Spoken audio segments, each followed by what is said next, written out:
Hello guys, menu for today natin ay chicken apritada version ng aking anak na si Dranrev. Ayan guys, nagisa lang siya ng bawang sibuyas.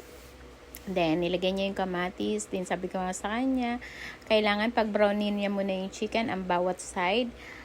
Kaya, ayan naman ginawa niya. At nag-add siya ng cracked pepper dyan.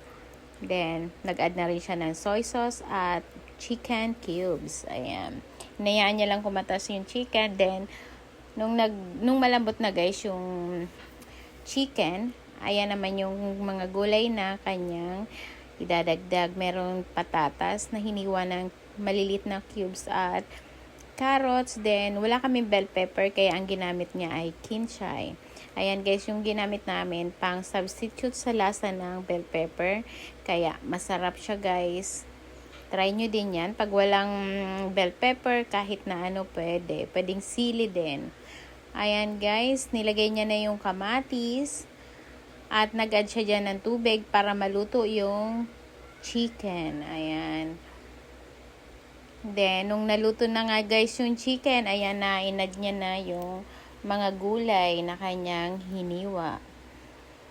Sinagsabay-sabay niya na yung paglagay ng mga gulay. Then, niluto niya ulit, tinakpan niya. At nag-add siya dyan guys ng slurry na cornstarch, tinunaw sa tubig. Ayan, luto na yung kanyang chicken apritada. Thank you guys for watching.